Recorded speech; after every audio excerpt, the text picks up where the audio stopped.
से सारे जो सांसद हैं वो प्रधानमंत्री से मिलने के लिए, उनसे हाथ मिलाने के लिए, उनका इस्तकबाल करने के लिए, स्वागत करने के लिए उत्सुक हैं।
Members of Congress, I have the high privilege and distinct honor of presenting to you His Excellency Narendra Modi, the Prime Minister of the Republic of India.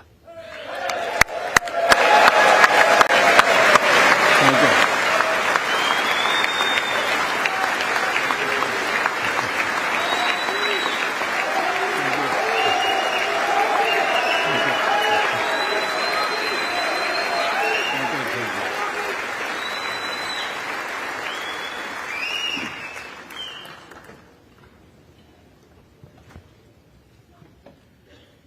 Mr. Speaker, Madam Vice President, distinguished members of the U.S. Congress, ladies and gentlemen, Namaskar.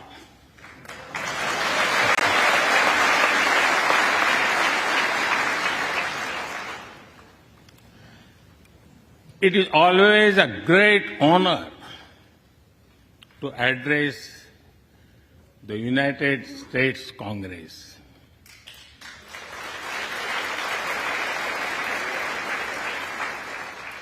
It is an exceptional privilege to do so twice.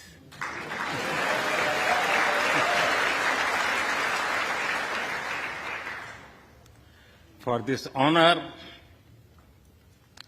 I extend my deepest gratitude on behalf of the 1.4 billion people of India.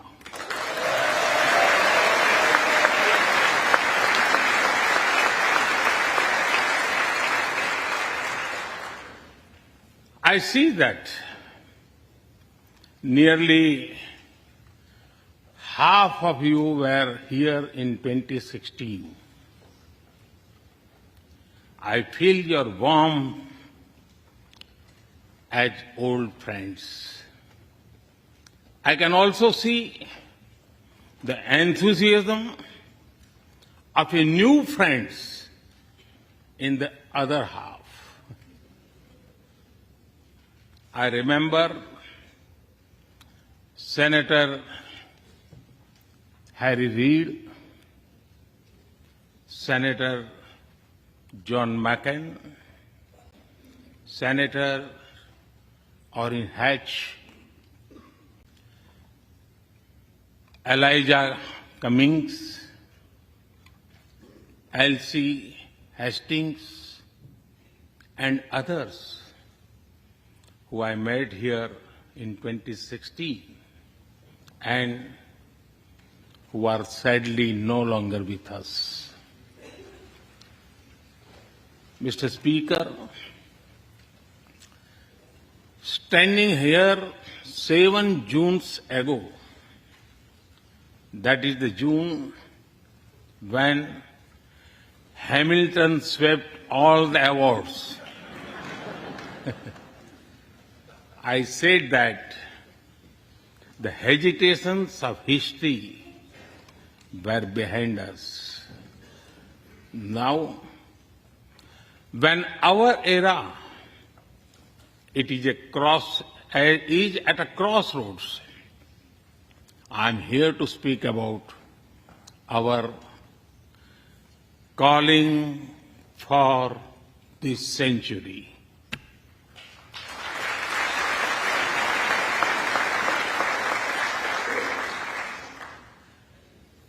Through the long and widening road that we have traveled, we have made the test of friendship. A lot has changed since I came here 7 summers ago. But a lot has remained the same, like our commitment to deepen the friendship between India and the United States.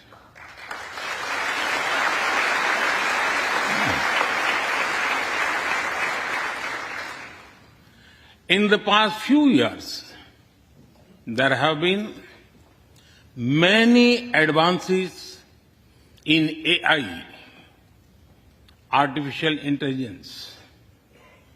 At the same time, there have been even more momentous development in another AI, America and India.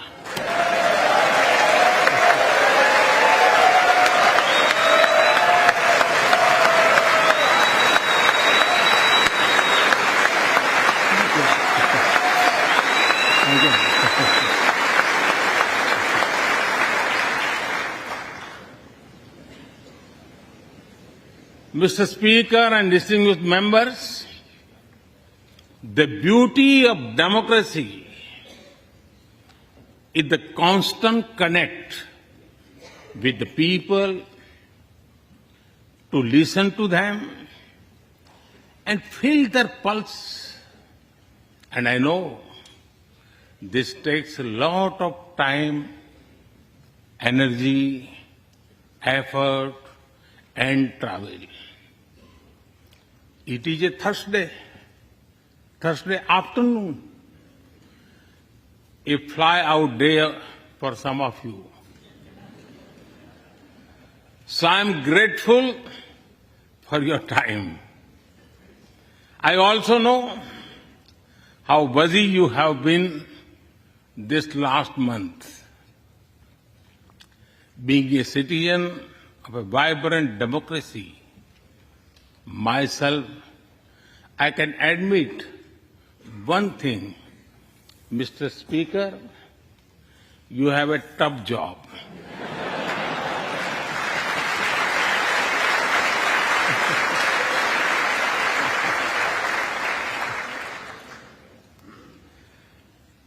I can relate to the battles of patience, persuasion, and policy. I can understand the debate of ideas and ideology. But I am delighted to see you come together today to celebrate the bond between world's two great democracies, India and the United States. Thank you.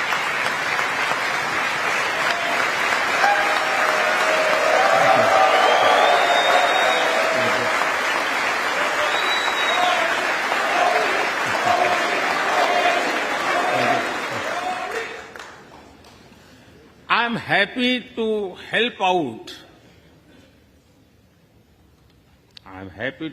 out. whenever you need a strong bipartisan consensus,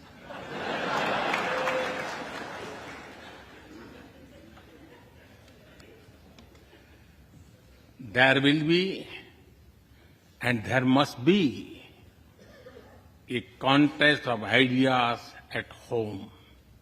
But we must also come together as one when we speak for our nation.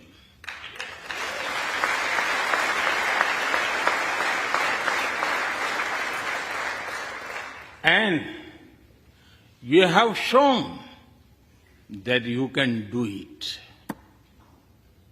Congratulations.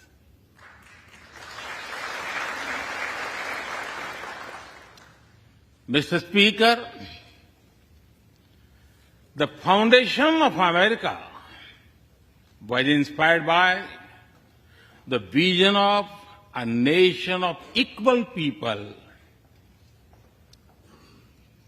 Throughout your history, you embraced people from around the world, and you have made them equal partners in the American dream.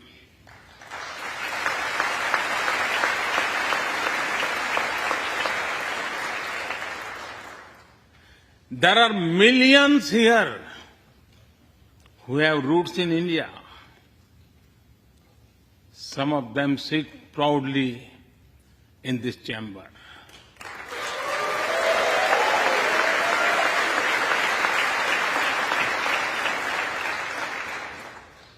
And there is one behind me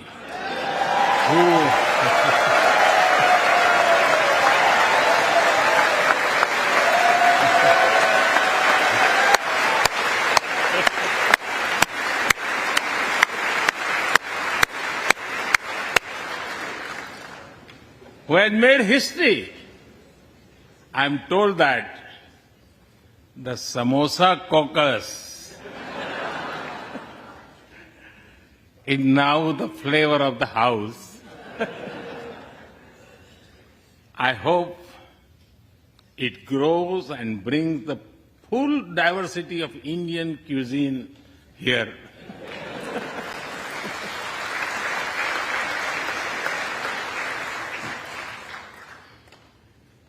Over 2 centuries, we have inspired each other through the lives of great Americans and Indians. We pay tribute to Mahatma Gandhi and Martin Luther King Jr.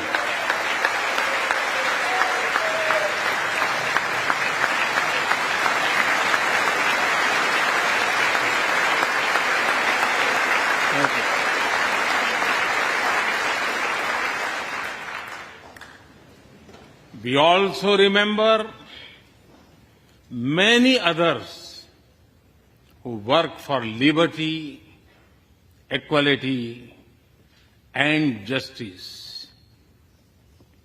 Today, I also wish to pay heartfelt tribute to one of them, Congressman John Lewis.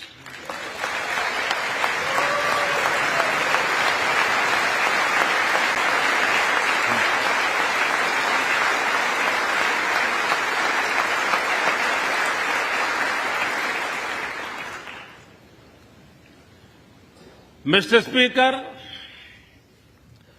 democracy is one of our sacred and shared values. It has evolved over a long time and taken various forms of systems. Throughout history, however, one thing has been clear. Democracy is the spirit that supports equality and dignity.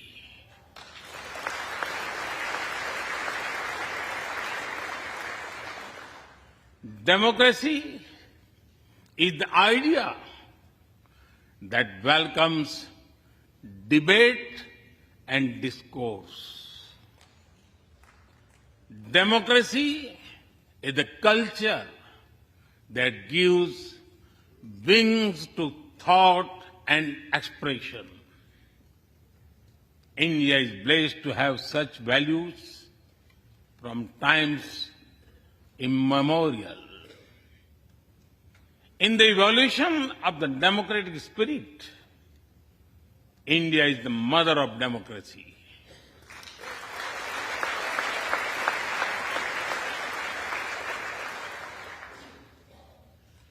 Millennia ago,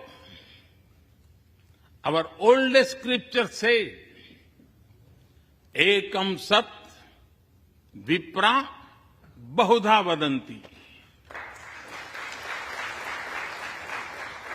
It means that truth is one, but the wise express it in a different ways. Now, the US is the oldest and India the largest democracy. Our partnership augurs well for the future of democracy.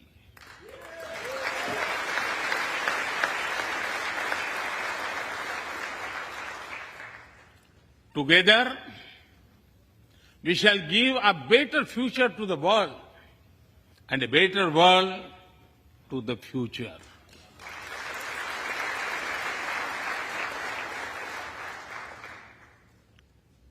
Mr. Speaker, last year, India celebrated 75 years of its independence. Every milestone is important, but this one was a special.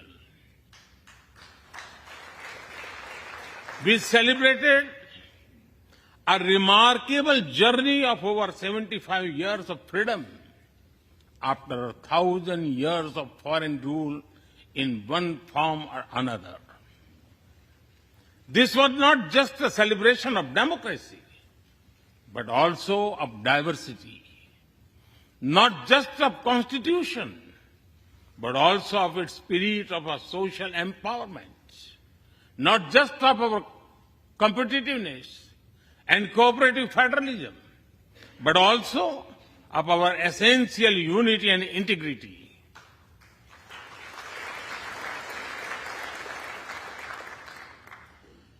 We have over 2,500 political parties.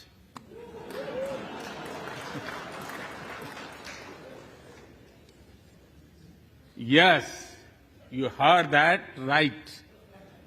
2,500. About 20 different parties govern various states of India.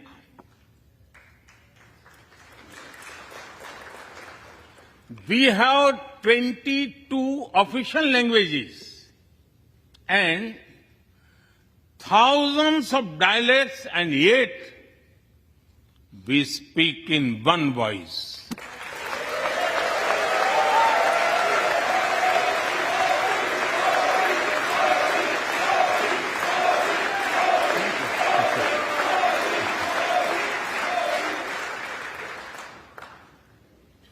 Every 100 miles, our cuisine changes. From dosa to aloo paratha, and from Srikhand to Sandesh. We enjoy all of this. We are home to all faiths in the world, and we celebrate all of them.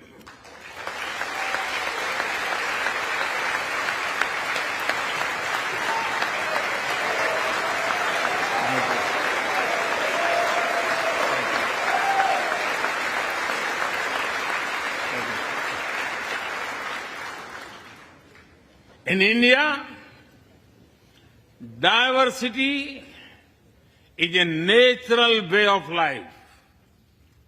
Today, the world wants to know more and more about India. I see that. Curiosity in this house too.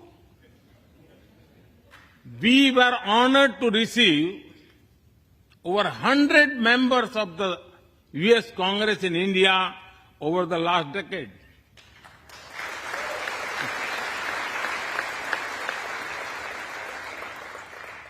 Everyone wants to understand India's development, democracy, and diversity.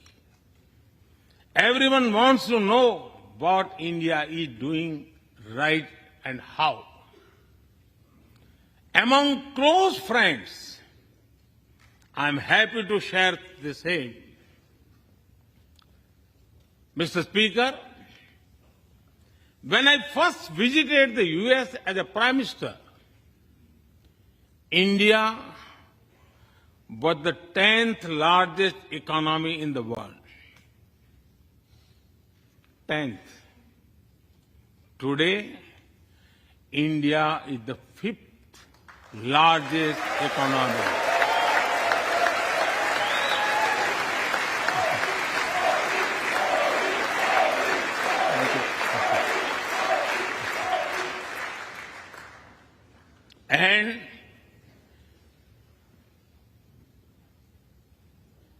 And India will be the 3rd largest economy soon.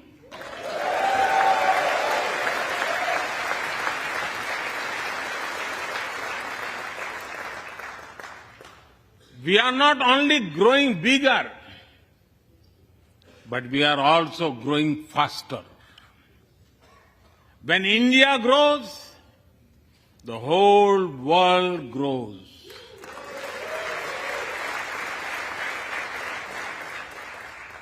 After all, we are 1/6 of the world's population. In the last century,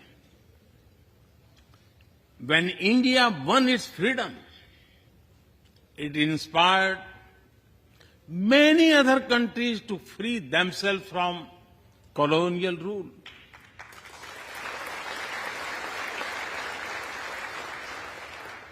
In this century, when India sets benchmark in growth, it will inspire many other countries to do the same.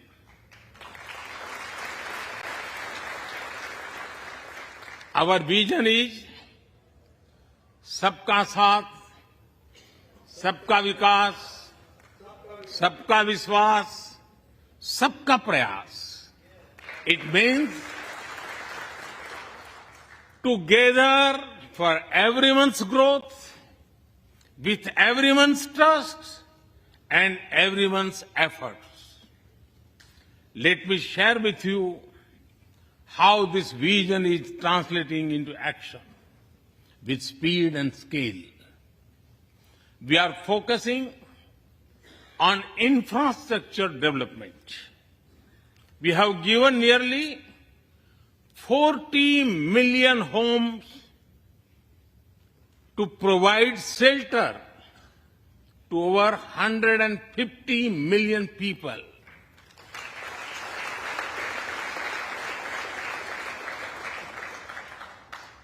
That is nearly 6 times the population of Australia.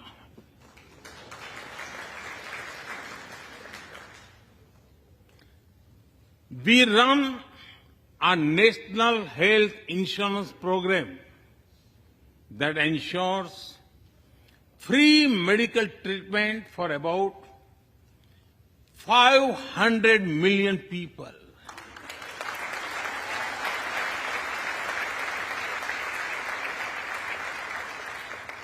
$500 million people, that is greater than the population of South America. We took banking to the unbanked with the world's largest financial inclusion drive. Nearly 500 million people benefited. This is close to the population of North America. We have worked on building Digital India. Today, there are more than 850 million smartphones and internet users in the country.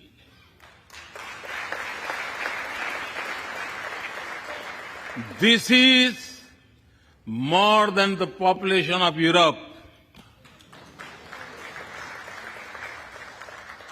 We protected our people with 2.2 billion doses of made in India COVID vaccines.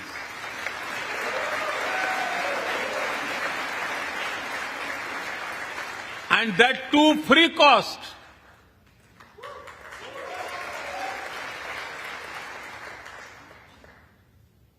I may be running out of continent soon, so I will stop here. Distinguished members, the Vedas are one of the world's oldest scriptures. They are a great treasure of humanity composed thousands of years ago. Back then, women sages composed many verses in these Vedas. And today, in modern India, women are leading us to a better future.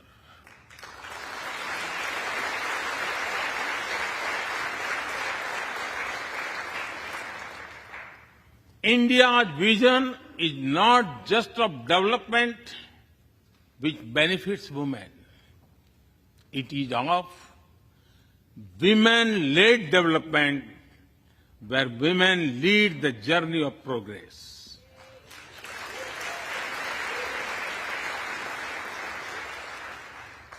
A woman has risen from a humble tribal background to be our head of states.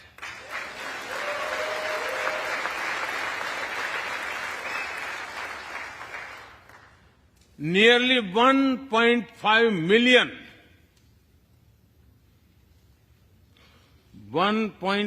million elected women lead us at various levels. And that is of local governments. Today, women serve our country in the Army, Navy, and Air Force. India also has the highest percentage of women airline pilots in the world.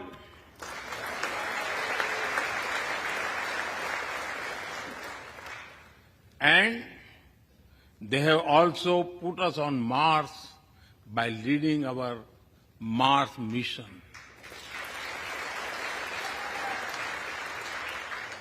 I believe that investigating in a girl child lifts up the entire family. Empowering women transforms the nation.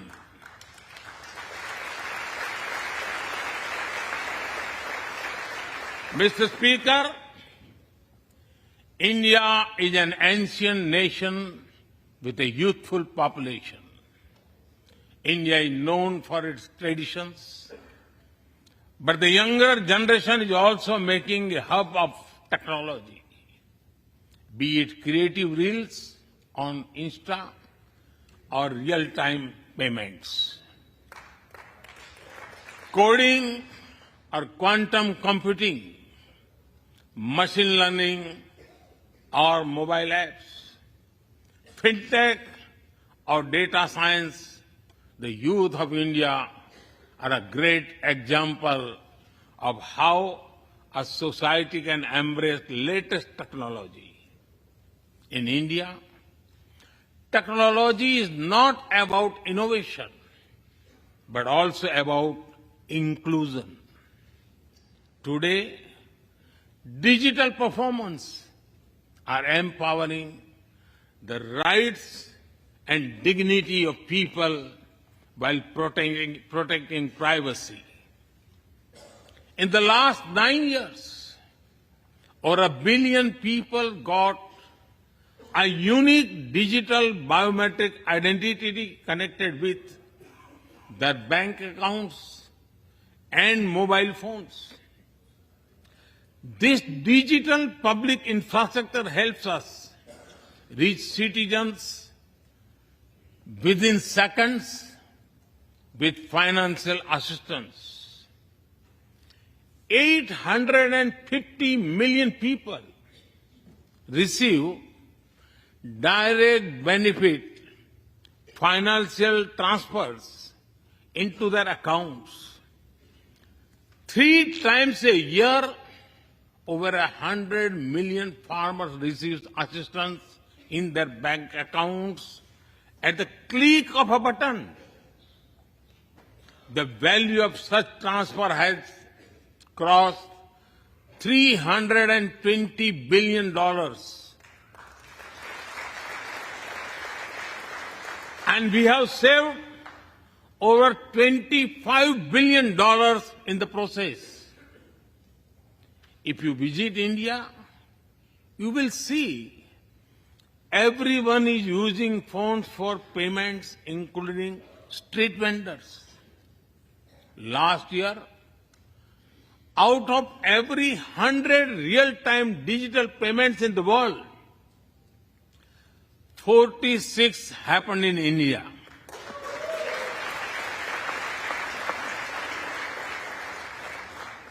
Nearly 400,000 miles of optical fiber cables, and cheap data have ushered in a revolution of opportunities. Farmers check weather updates. The elderly get social security payments. Students access scholarships. Doctors deliver telemedicine. Fishermen check fishing grounds, and small businesses get loans with just a tap on their phones. Mr. Speaker, a spirit of democracy, inclusion, and sustainability defines us. It also shapes our outlook to the world. India grows while being responsible about our planet. We believe, Mata Bhumihi Putro Aham Prithviya. This means the earth is our mother and we are her children. Indian culture deeply respects the environment and our planet.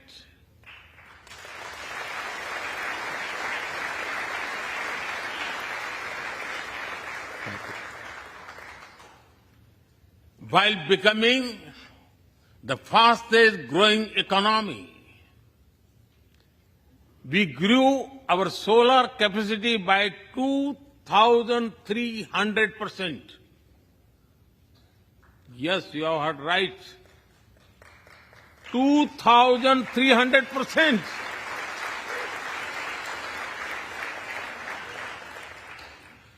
We became the only G20 country to meet its Paris commitment.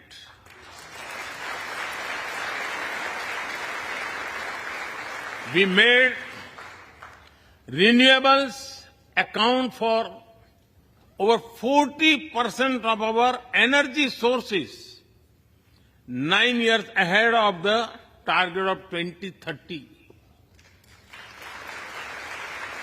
But we did not stop there.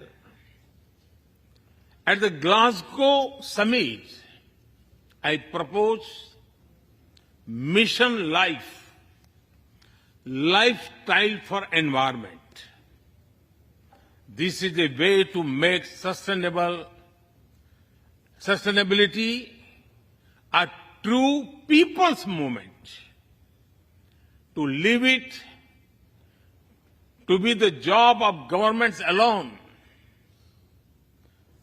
By being mindful in making choices, every individual can make a positive impact. Making sustainability a mass movement will help the world reach the net zero target faster. Our vision is pro-planet progress.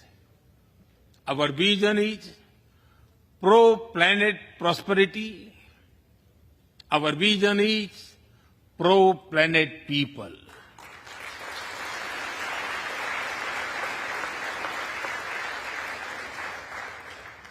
Mr. Speaker, we live by the motto of Vasudhaiv Kutumbakam, or the world is one family.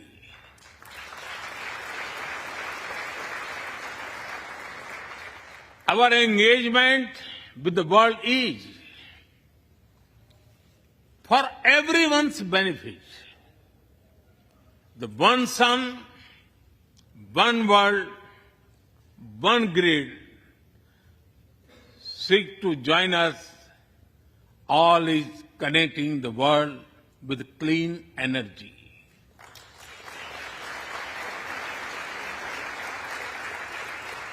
One Earth, One Health is a vision for global action to bring quality health care to everyone, including animals and plants.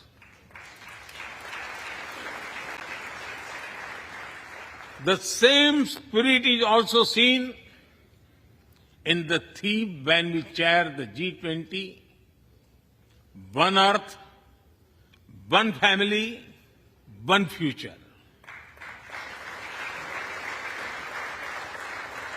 We advance the spirit of unity through yoga as well.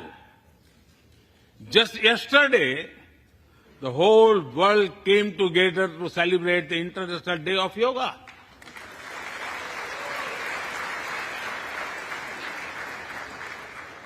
Just last week, all nations joined our proposal at the UN to build a memorial wall to honor the peacekeepers. And this year, the whole world is celebrating the International Year of Millets to promote sustainable agriculture and nutrition alike. During COVID, we delivered vaccines and medicines to over 150 countries. We reach out to others,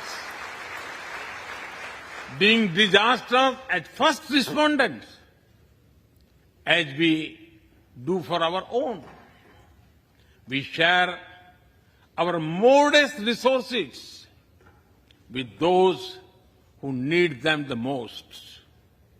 We build capabilities, not dependencies.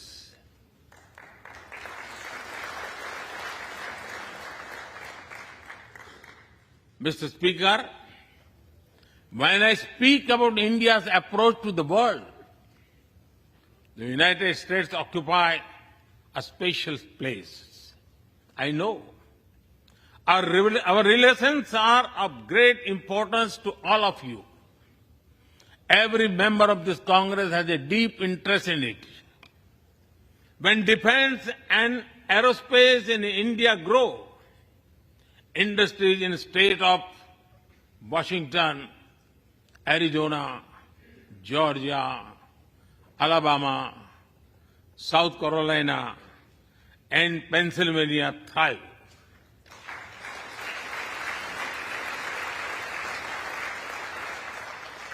When American companies grow their research and development centers in India thrive. When Indians fly more, a single order for aircrafts creates more than 1 million jobs in 44 states in America.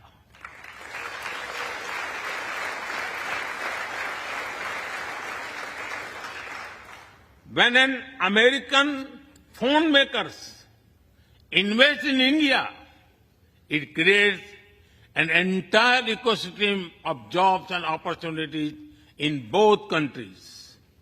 When India and US work together on semiconductors and critical minerals, it helps the world in making supply chains more diverse, resilient, and reliable.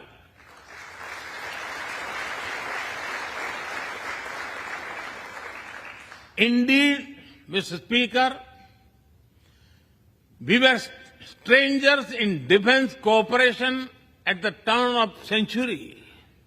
Now, the United States has become one of our most important defense partners.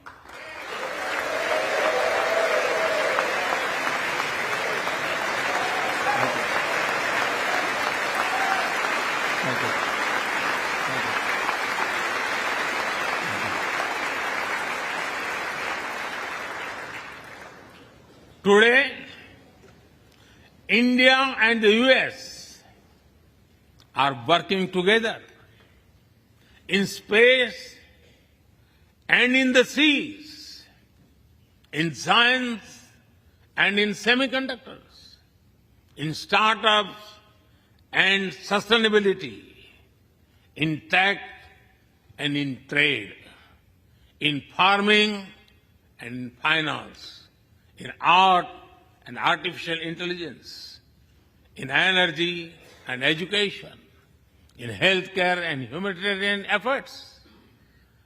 I can go on and go on, but to sum up it, I would say the scope of our cooperation is endless. The potential of our synergies is limitless. And the chemistry in our relations is effortless.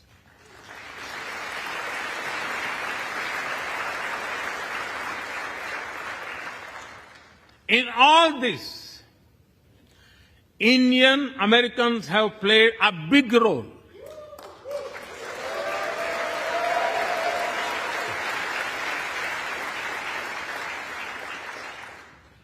They are brilliant in every field, not just in spelling bee.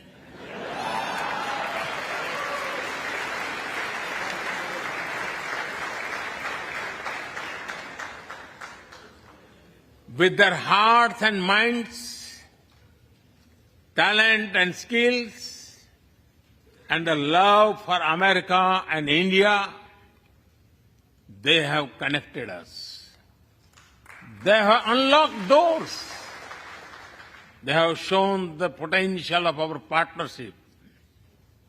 Mr. Speaker, distinguished members, every Indian Prime Minister and American President of the past has taken our relationship further. But our generation has to honor of taking it to greater heights.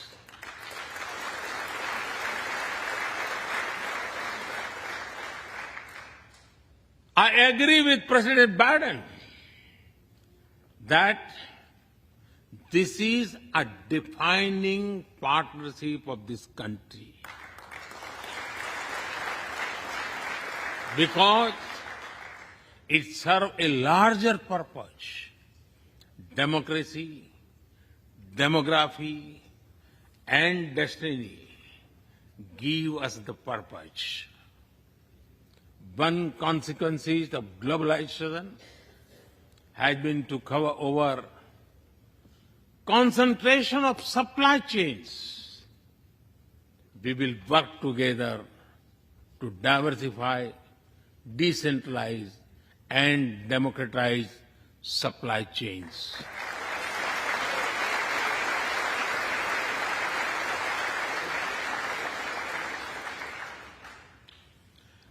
Technology will determine the security, prosperity, and leadership in the 21st century.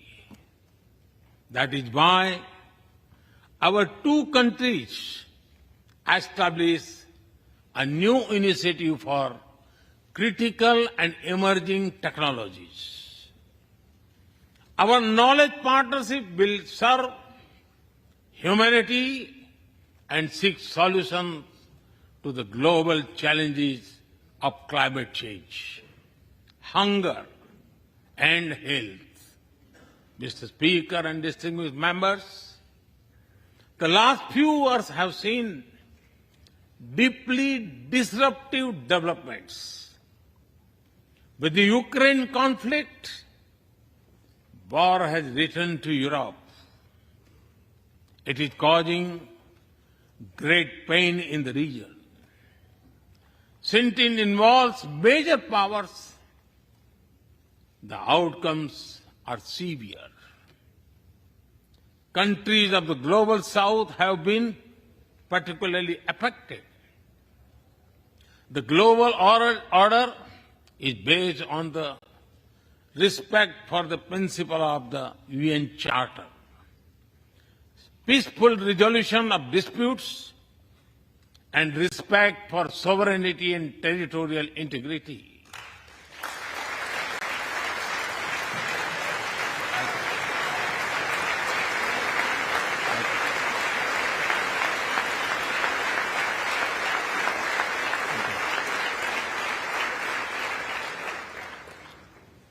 As I have said directly and publicly, this is not an era of war.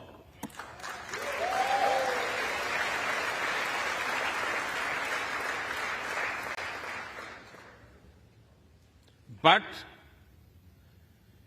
it is one of dialogue and diplomacy.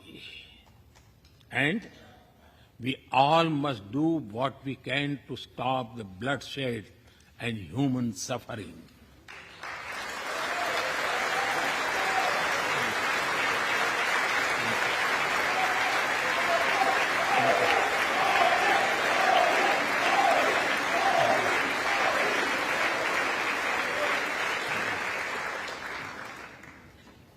Mr. Speaker, the dark clouds of coercion and confrontation are casting their shadow in the Indo-Pacific. The stability of the region has become one of the central concerns of our partnership. We share a vision of a free, open, and inclusive Indo-Pacific.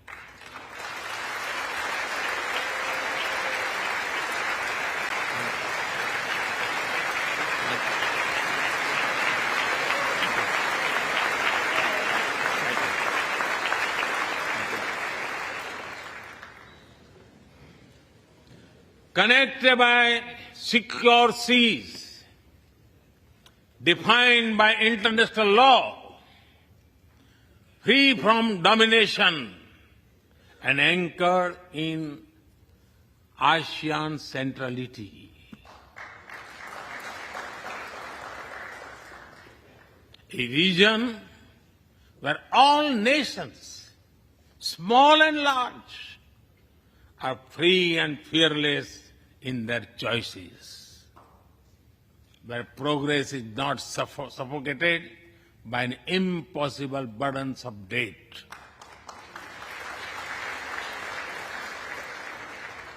Where connectivity is not leveraged for strategic purposes, where all nations are lifted by the high tide of shared prosperity. Our vision does not seek to contain or exclude, but to build a cooperative region of peace and prosperity. We work through regional institutions and with our partners from within the region and beyond. Of this, Quad had emerged as a major force of good for the region.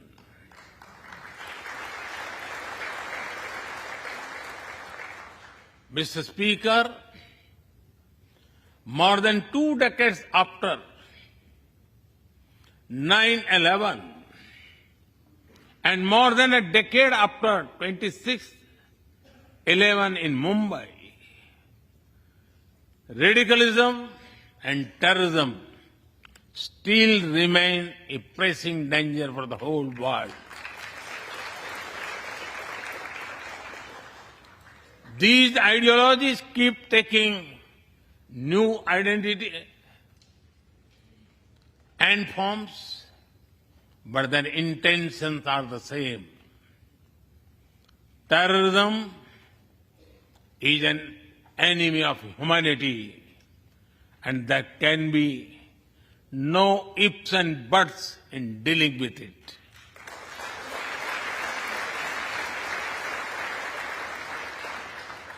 We must overcome all such forces sponsoring and exporting terror.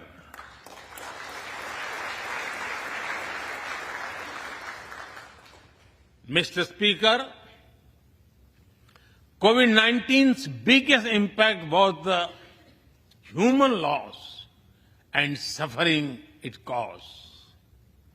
I wish to remember Congressman Ron Wright and the staff members who lost their lives to COVID. As we emerge out of the pandemic, we must give shape to a new world order. Consideration, care, and concern are the need of the hour. Giving a voice to the global south is the way forward. That is why I firmly believe that the African Union be given full membership of G20.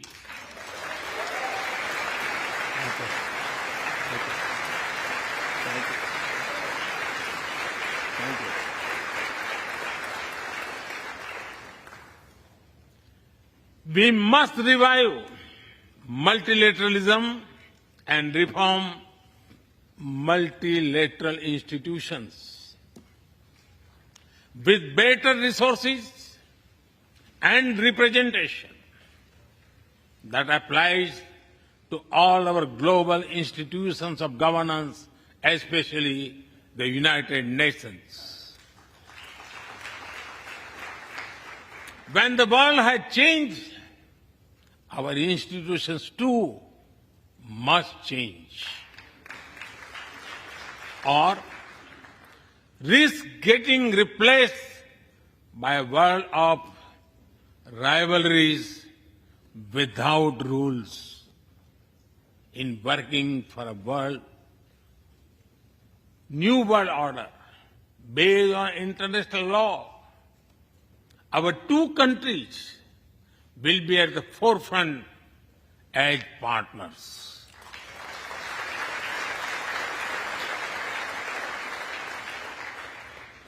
Mr. Speaker and distinguished members, today we stand at a new dawn in our relationship that will not only shape the destiny of our two nations, but also that of the world.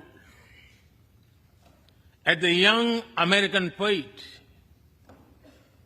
Amanda Gorman has expressed, when day comes, we step out of the shade.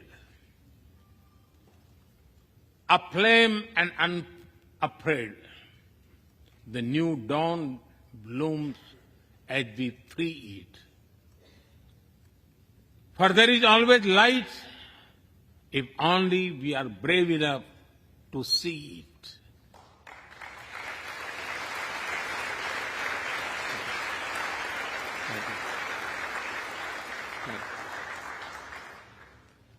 Our trusted partnership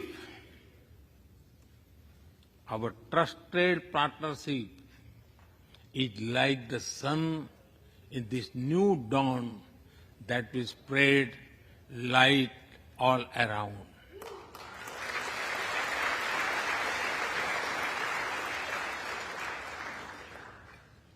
I am reminded of a poem that I once wrote. आसमान में सिर उठाकर, आसमान में सिर उठाकर, घने बादलों को चीरकर, रोशनी का संकल्प ले, अभी तो सूरज उगा है।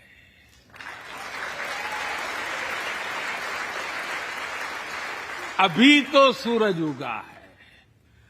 दृढ़ निश्चय के साथ चलकर, दृढ़ निश्चय के साथ चलकर, हर मुश्किल को पार कर, घोर अंधेरे को मिटाते, घोर अंधेरे को मिटाने अभी तो सूरज उगा है।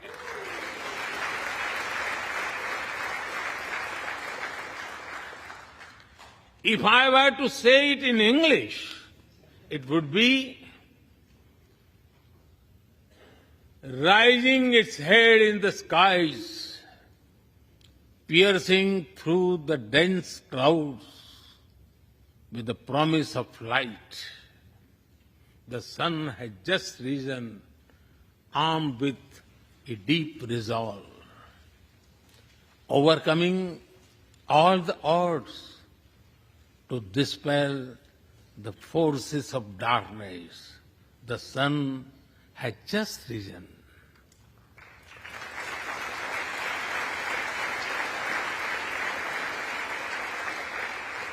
Mr. Speaker and distinguished members, we come from different circumstances and history, but we are united by a common vision and by a common destiny. When our partnership progresses, economic resilience increases, innovation grows, science flourishes, knowledge advances, humanity benefits, our seas and skies are safer, democracy will shine brighter, and the world will be a better place. That is the mission of our partnership. That is our calling for this century. Mr. Speaker and distinguished members, even by the high standards of our partnership, this visit is one of the great positive transformation. Together, we shall demonstrate that democracies matter and democracies deliver.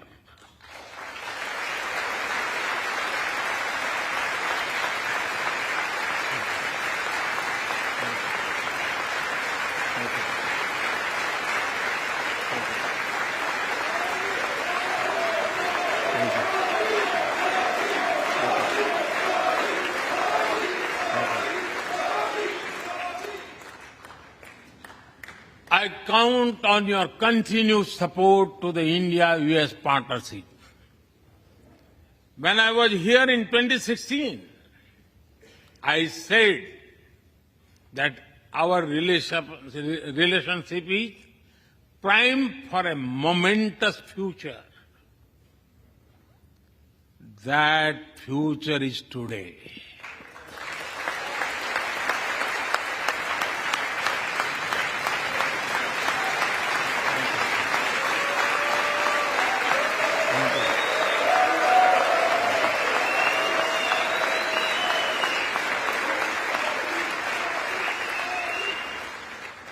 Thank you once again, Mr. Speaker, Madam Vice President, and the distinguished members of this honor. God bless America. Jai Hind. Long live India-US friendship. Thank you.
तो बेहद शानदार सारगर्भित सधे हुए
left.